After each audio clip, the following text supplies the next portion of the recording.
Well, right now what we're going to have to do is just monitor the situation. With the rain coming first, we really can't put it down any salt because it'll wash off the roads. So we're just going to have to keep track of the storm as it comes in.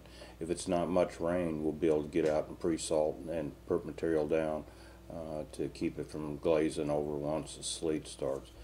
Our last forecast, that listening to Channel 13 and our weather forecast that we use, and it appears it's going to start, the rain will start between 4 and 6 this evening, switch over to sleet around 7. So we'll just have to stay on top of it and monitor it. Our guys are good about checking the weather where they live at and report in, because they don't like getting behind in the storm either.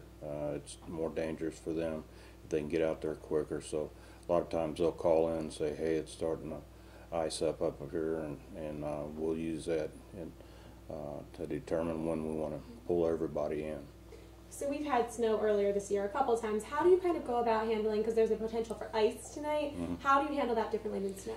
It's mainly trying to get out and pre-salt. The bad part here is the rain that's going to precede the freezing temperatures.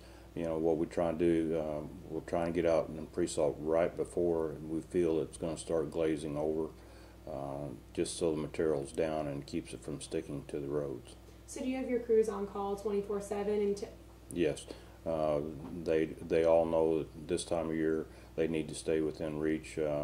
Once we start making the phone calls, we divide the lists up and we start calling. We can have people in there within probably 20-30 minutes at the most, and they'll start showing up. Now the ones that live out further, it takes a little longer, but we at least get these guys out and started on the main roads. So for those people that actually have to go out on the roads, I assume that in this kind of situation you want people to stay off the roads, but for people who have to be on the roads, what kind of advice would you give them for this type of weather? With this type of weather, they need to be real careful, especially with the rain coming ahead. If the temperature dropped fast enough to where the roads, the good thing is the temperature's been high the last several days, so it's going to take a little while for the roads to cool down. But there's potential for black ice tonight, and there's no way of telling it. It looks to be wet, and all of a sudden find out and you may have a glazed spot, especially on your bridges and overpasses and stuff. They need to be real careful, slowing down before they get to the bridges, not trying to slow down on them, and just take their time. So is this preparation you're doing for tonight, just kind of to reiterate, is it the same or is it different than what you've done for the other winter weather advisories?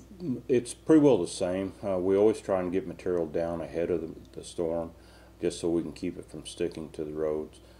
So it's really nothing out of the ordinary that we do on any other event. So.